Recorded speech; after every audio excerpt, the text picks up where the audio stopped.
What would you do if a woman in a tattered wedding dress suddenly appeared in your office late one night?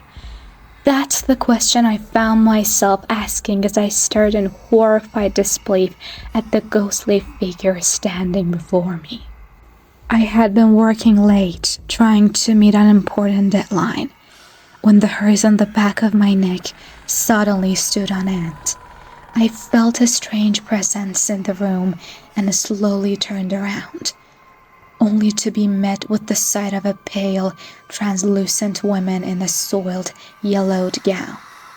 Her long, dark hair hung in matted strands across her face, and her eyes were sunken and lifeless.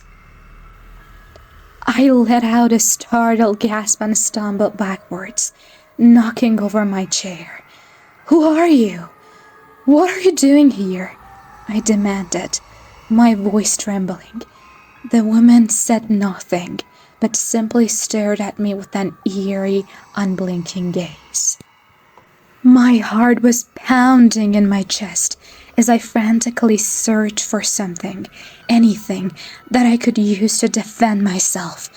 But the woman made no move to approach me.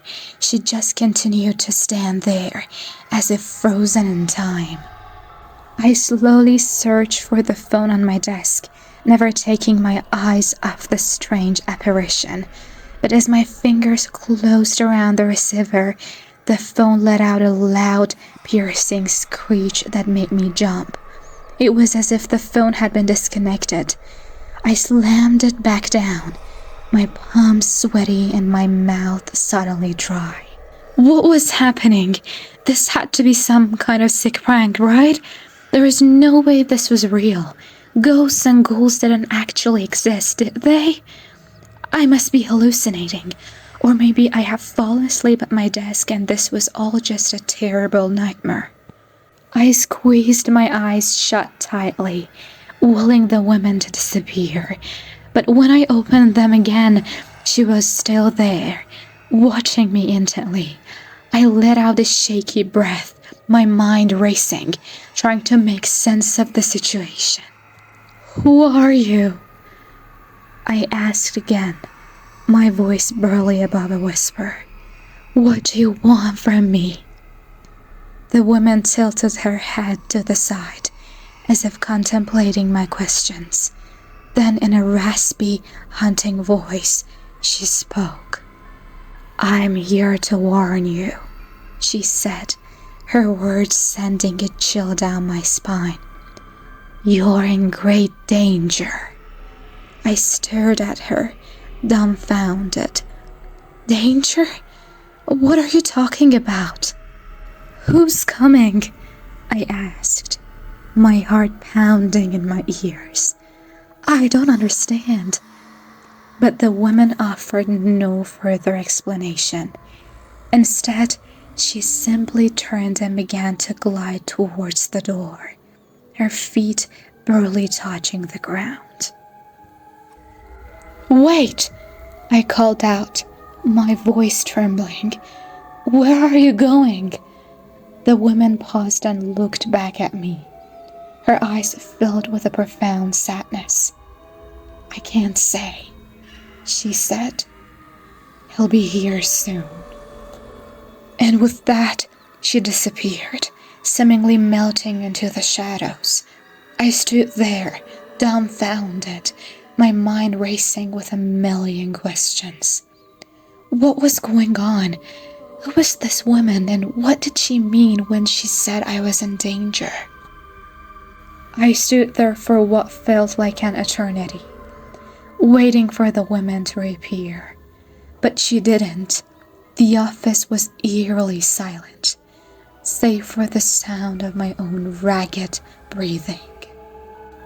Slowly, I began to move, my legs feeling like jelly. I made my way to the door, peering out into the dark, empty hallway. There was no sign of the woman or anyone else for that matter. The building was completely deserted.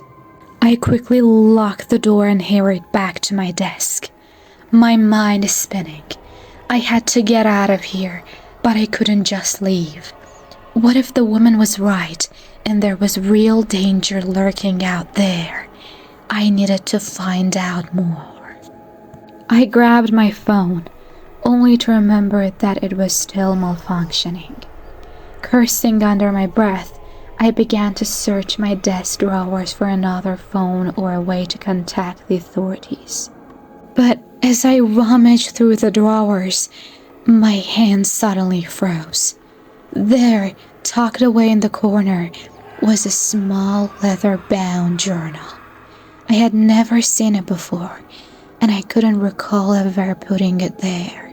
Slowly, I pulled it out, my fingers trembling. The cover was worn and faded, and the pages were yellowed and tattered. I opened it, my heart pounding, and began to read. The journal belonged to a woman named Emily, and it was filled with chilling accounts of her encounters with a shadowy figure that had been haunting her for years. She described him as a tall, imposing man with piercing eyes and a sinister smile. He would appear to her suddenly, seemingly out of nowhere, and she lived in constant fear of him. As I read on, the entries became more frantic and desperate. Emily wrote about how she had tried to escape him, but he always seemed to find her. She had even gone to the police, but they had dismissed her claims as the ravings of a delusional woman. And then the final entry sent a chill down my spine. "He's found me," she had written. "I can't run anymore. I don't know what to do. God help me. He's coming." I snapped the journal shut, my hands shaking. This couldn't be real. It had to be some kind of sick joke, right? But deep down, I knew that it wasn't. I had to get out of here, now. I grabbed my things and rushed towards the door, only to freeze in my tracks as a loud, ominous creaking sound echoed through the room. Slowly, I turned around, and my blood ran cold. There, in the corner of the room, was a tall, shadowy figure. It was him, the man from the journal. He was staring at me with those piercing, soulless eyes, a twisted grin spreading across his face.